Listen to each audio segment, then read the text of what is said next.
BRS working president KTR పై పెట్టిన case అక్రమం అని నర్సాపూర్ ఎమ్మెల్యే సునీతా లక్ష్మారెడ్డి అన్నారు. ఎమ్మెల్యే క్యాంప్ కార్యాలయంలో గురువారం ఆమె మీడియా సమావేశం నిర్వహించి మాట్లాడుతూ ఎంతో ప్రతిష్టాత్మకమైన ఈ కార్ రేస్ తెలంగాణకు తీసుకురావడానికి కేటీఆర్ ఎంతో ప్రయత్నించారని, హైదరాబాద్ ఇమేజ్ పెంచడం కోసమే కేటీఆర్ కృషి చేశారని ఆమె అన్నారు. కానీ రాజకీయ కక్షపూరితంగానే కేటీఆర్ పై ప్రభుత్వం కేసు నమోదు చేసిందని, ఫార్ములా ఈ కేసులో కేటీఆర్ కడిన ముత్యంలా బయటకు వస్తారని వారు తెలిపారు.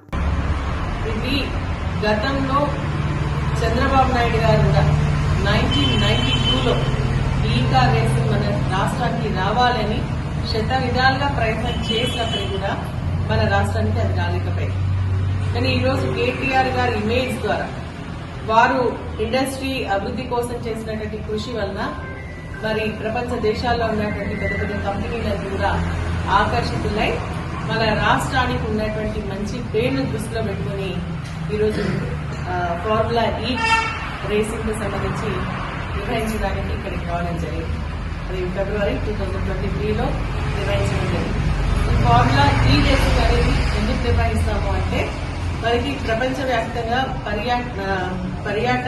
పర్యావరణ పరిరక్షణ కోసం, మరి అదేవిధంగా కాలుష్య నివారణ కోసం ఎలక్ట్రిక్ వెహికల్స్ ని ఎక్కువగా మరి ప్రమోట్ చేయడం కోసం ఇవి నిర్వహించడం జరుగుతుంది. అయితే దాదాపు పలు ఈవెంట్ల ద్వారా దాదాపు 50 కోట్ల మంది దీన్ని వీక్షించడం జరిగింది.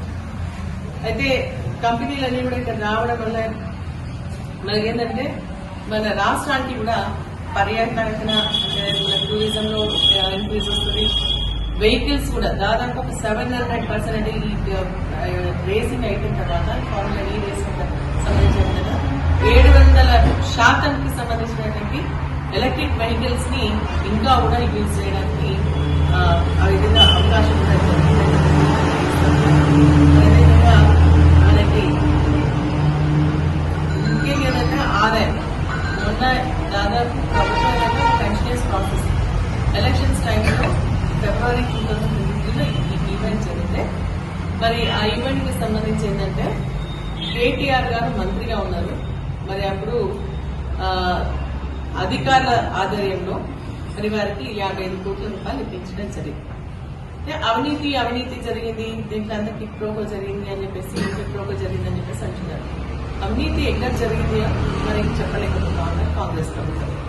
కావాలని వాళ్ళు వచ్చిన తర్వాత 13 నెలల తర్వాత ఈ యొక్క ఫార్ములా ఈ పైన ఏదో ఒక చిన్నది ఏమంటారు ప్రొసీజర్ ప్రాసెస్ ని తప్పు పట్టించి తప్పుగా ఆలోచన చేసి ఈ రోజు కేసు బనాయించడం జరిగింది.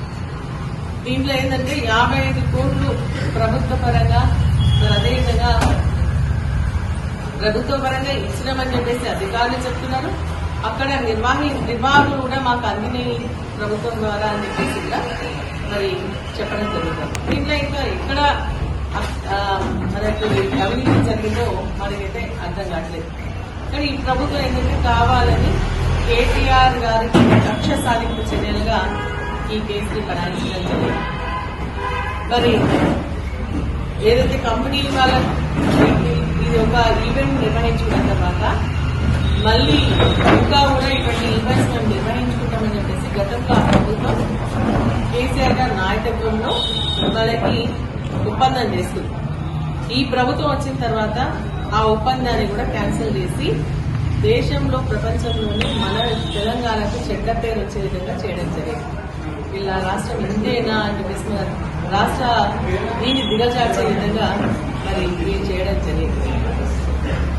కేసీఆర్ గారు తీసుకున్నటువంటి కొన్ని నిర్ణయాల వల్ల అంటే పర్యావరణ పరిరక్షణ కోసం వాళ్ళు తీసుకున్నటువంటి నిర్ణయాల వల్ల మరి అదేవిధంగా మన వరల్డ్ లోనే హైదరాబాద్ కి గ్రీన్ సిటీగా మరి బిరుదు రావడం జరిగింది, మనకు అవార్డు రావడం జరిగింది. మరి అదేవిధంగా మనకి చాలా చెట్లు నాటేటువంటి కార్యక్రమాన్ని మనం తీసుకోవడం వల్లే ఈ యొక్క ఫార్ములా ఈ రేసింగ్ అనేది మన మరిన్ని అప్డేట్స్ కోసం మా ఛానల్ ని సబ్స్క్రైబ్ చేయండి.